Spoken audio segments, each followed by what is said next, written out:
إيه اللي يخلي حضارة كاملة تختفي وتسيب وراها دليل مش مفهوم لحد النهاردة؟ مدينة كاملة محفورة في الصخور وسط الصحراء، مليانة آلاف الرسومات الغريبة اللي محدش قدر يفسرها لحد دلوقتي. إحنا بنتكلم عن مكان حقيقي اسمه سيفار، ومن هنا نقدر نقول أهلاً بيك في الجانب المظلم. بص يا سيدي، الموضوع مش مجرد حكاية مدينة قديمة وخلاص.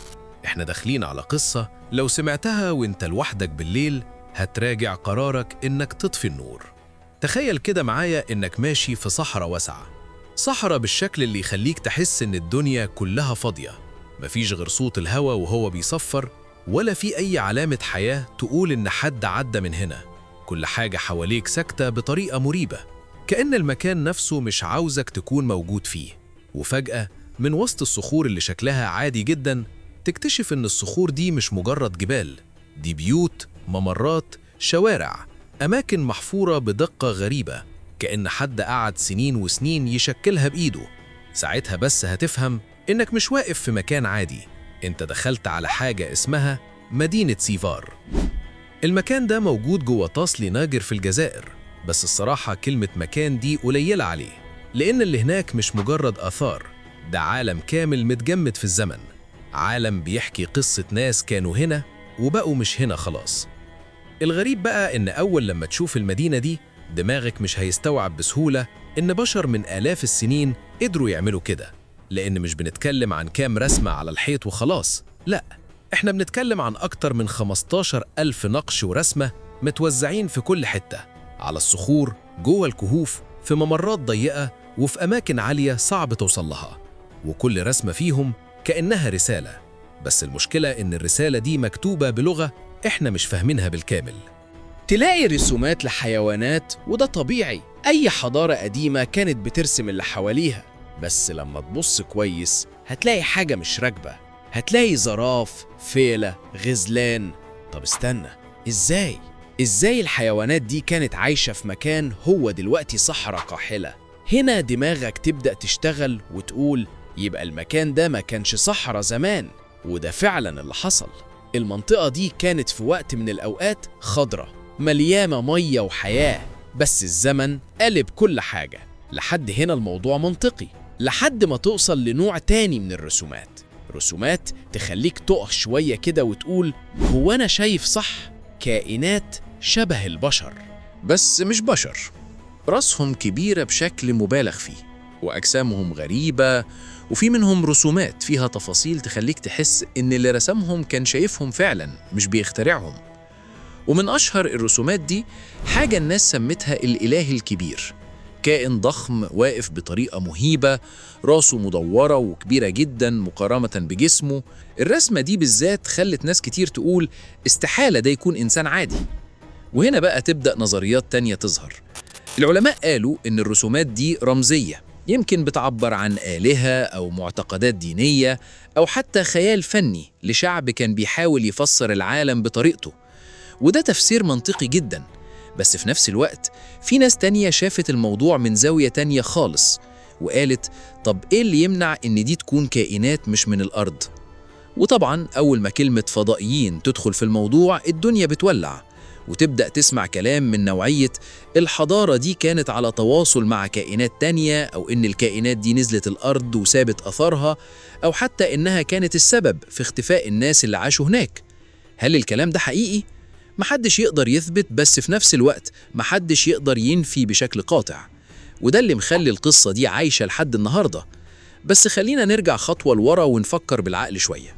لو المكان ده كان مليان حياة وبعدين بقى صحراء، ده معناه إن في تغير بيئي ضخم حصل، تغير كفيل إنه يخلي أي حضارة تنهار.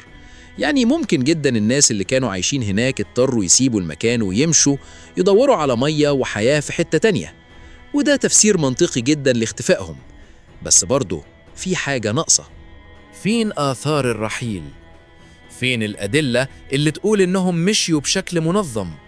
ليه مفيش بقايا كافية توضح القصة كاملة؟ كأنهم اختفوا بسرعة أسرع من الطبيعي وسابوا وراهم الرسومات دي كأنها آخر حاجة قالوها قبل ما يمشوا. وهنا بقى القصة تتحول من تاريخ للغز. تخيل كده إنك واقف هناك لوحدك وسط الصخور، حوالين منك آلاف الرسومات، وكل رسمة فيها حد بيراقبك أو يمكن بيحاول يكلمك، بس أنت مش فاهم اللغة. الإحساس ده لوحده كفيل يخليك تحس إن المكان ده مش مجرد آثار، ده مكان لسه فيه روح الناس اللي كانت هنا. والأغرب إن في ناس زارت المكان فعلا وقالت إن الإحساس هناك مش طبيعي، كأن في رهبة كده في الجو، كأن المكان محتفظ بحاجة من الماضي، حاجة مش باينة بس محسوسة.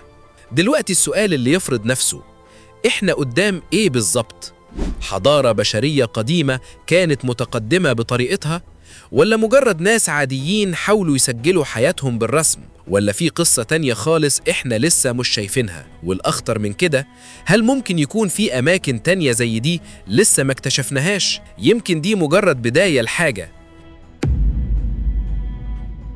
اللي كله لاحظه إن الرسومات اللي في صيفار مش مجرد رسومات عادية، دي كأنها أرشيف لحياة ناس عاشوا هنا من آلاف السنين.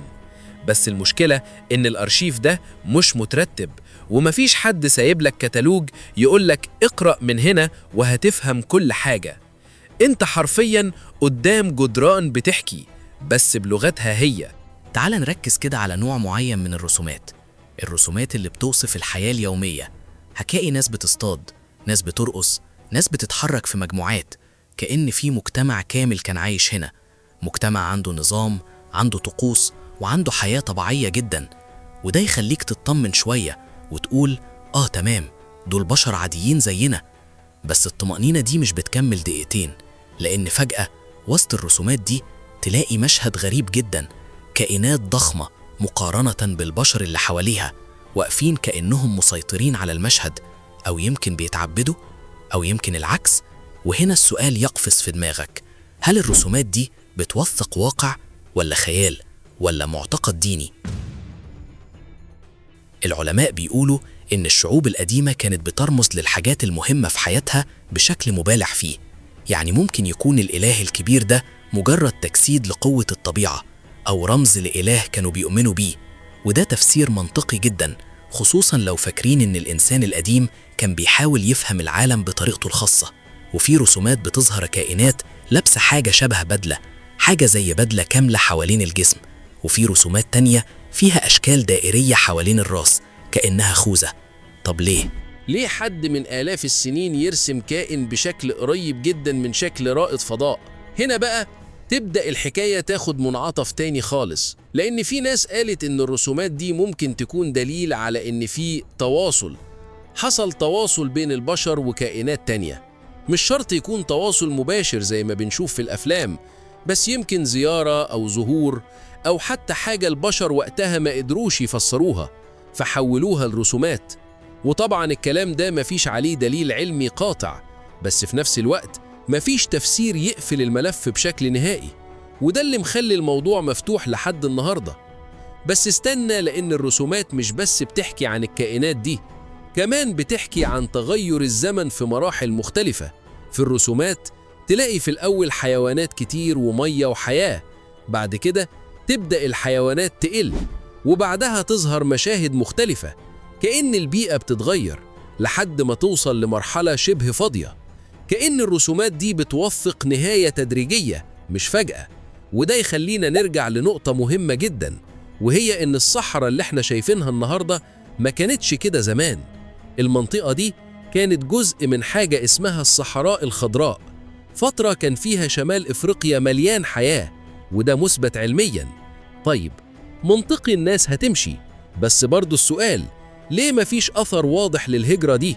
ليه الرسومات بتقف فجأة كأن في لحظة معينة القلم وقع من إيد اللي بيرسم ومكملش؟ وهنا بقى تدخل نظرية تانية أقل خيال علمي بس أكثر رعبا شوية. إيه رأيك إن اللي حصل ما كانش مجرد تغير تدريجي؟ إيه رأيك لو في كارثة حصلت؟ كارثة طبيعية ضخمة زي جفاف مفاجئ، أو عاصفة رملية استمرت سنين، أو حتى مرض قضى على الناس. حاجات زي دي ممكن تفسر الاختفاء السريع، وممكن تفسر ليه في إحساس إن القصة اتقطعت فجأة. بس برضو في حاجة غريبة، المدينة نفسها، تصميمها، الممرات، الغرف، التكوينات الصخرية. في ناس شايفة إن الشكل ده مش عشوائي خالص، وإن في نمط معين ونظام، كأن المكان معمول بقصد، مش مجرد ناس عايشة في كهوف وخلاص. ده أشبه بمدينة حقيقية بس منحوتة في الطبيعة. وده يرجعنا لنقطة البداية. إزاي حضارة قديمة جدا قدرت تعمل ده؟ هل كانوا أذكى مما إحنا متخيلين؟ ولا إحنا بنقلل منهم بس علشان قدامى من آلاف السنين؟ يمكن الحقيقة أبسط من كل ده، ويمكن أعقد بكتير. بس اللي مؤكد إن سفار مش مجرد موقع أثري، دي بصمة حضارة اختفت بس سابت وراها دليل إنها كانت هنا. والأغرب من كل ده إن كل ما نحاول نفهمها بتفتح لنا باب جديد من الأسئلة. تخيل كده إن الرسومات دي مش بس تسجيل للماضي. تخيل لو كانت رسالة بتقول إحنا كنا هنا وحصل لنا حاجة، خليكوا حذرين. يمكن إحنا بنبص عليها كفن، بس يمكن هي تحذير. وفي اللحظة دي تحديداً دماغك هتسألك سؤال صعب: إيه اللي يضمن إن اللي حصل لهم ما يحصلش لينا؟ بس في النهاية إحنا مش دايماً بندور على إجابة. ساعات السؤال نفسه بيكون أخطر. يمكن الحقيقة واضحة بس إحنا اللي مش مستعدين نشوفها. ويمكن في أماكن تانية وقصص تانية لسه مستنية اللي يكتشفها، أو يمكن يفضلوا في الضلمة للأبد. لو وصلت لهنا يبقى أنت عديت خطوة جوه العالم اللي مش الكل يقدر يستحمله. استعد لأن اللي جاي أعمق وأظلم.